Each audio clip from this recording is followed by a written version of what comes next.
और आखिरकार कई सालों की रिसर्च के बाद लेबोरेटरी में तैयार शुदा गोश्त बाजारों में बिकने के लिए आ चुका है।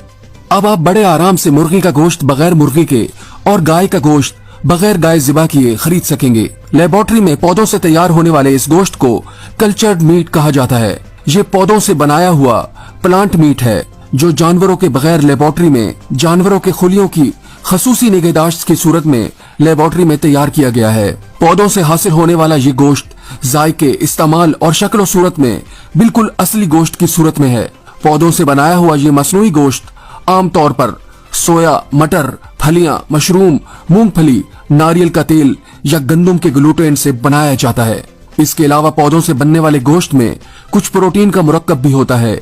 इस मसनूई गोश्त को सुर्ख बनाने के लिए कुदरती ऑयल और फ्लेवर्स भी शामिल किए जाते हैं।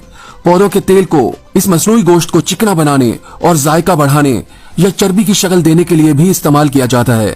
अमेरिकी कंपनी मुर्गी के गोश्त का मुतबादिल तैयार करने के लिए 1200 लीटर के बायो रिएक्टर इस्तेमाल कर रही है।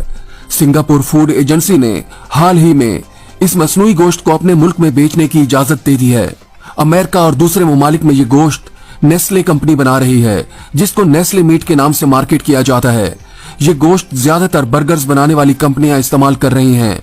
इसके अलावा नगेट्स और दूसरे प्रोडक्ट्स भी तैयार किए जा रहे हैं। पिछले कुछ सालों में मसनूई गोश्त की मार्केट में बहुत इजाफा हुआ है। अमेरिका में इस वक्त गोश्त की मार्केट 7 अरब डॉलर की है, जिसमें पौधों से बनाए गए मसनूई गोश्त की मार्केट 1.4 अरब डॉलर है। तो अब ना गाय ज़िबा करने की जरूरत, ना मुर्गी और ना कसाईयों से झगड़ने की जरूरत। हड्डियों और छिछड़े की लड़ाई भी खत्म। कुछ लोगों का ख्याल है कि लेबोरेटरी में तैयार किया गया ये गोश्त रिवायती गोश्त के मुकाबले में मजेदार नहीं होगा और दूसरों को तशवीश है कि ये बहुत महंगा होगा। बहुत से लोग परेशान हैं कि खुलियों से उगने वाला गोश्त गैर फितरी है और इसके सेहत पर मनफी नताइज हो सकते हैं। लेकिन लोग शाज़ो नादिर ही इस बात पर गौर करते हैं कि आज का फार्मी गोश्त कुदरती गोश्त से बहुत अलग है। जानवरों को गैर फितरी तौर पर तेजी से बड़ा करने के लिए मसनूई खुराक और एंटीबायोटिक्स लगाए जाते हैं, जबकि मसनूई गोश्त इन तरीकों से बचा हुआ है और लोगों को इस बात का अंदाजा भी है।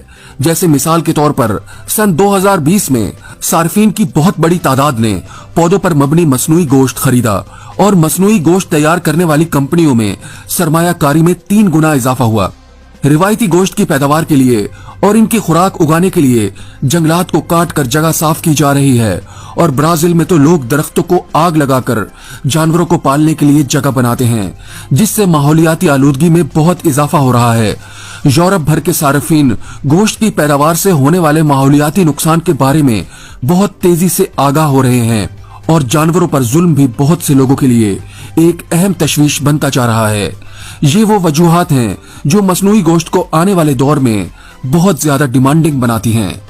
अभी तक ये गोश्त इतना आम तो नहीं हुआ कि हम पाकिस्तान या हिंदुस्तान में इसको खरीद कर खा सकें।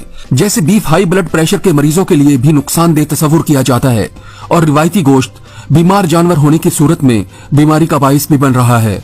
इसके मुकाबले में मसनूई गोश्त में अगर वाकई ग़िज़ाई ज़रूरियात को पूरा करने की सलाहियत होगी तो ये गोश्त यहाँ भी बहुत मकबूल हो सकता है। उम्मीद है इस मसनूई गोश्त के बारे में सुनकर आपकी मालूमात में इजाफा हुआ होगा। दोस्तों, क्या आपने अभी तक इस मसनूई गोश्त को टेस्ट किया है?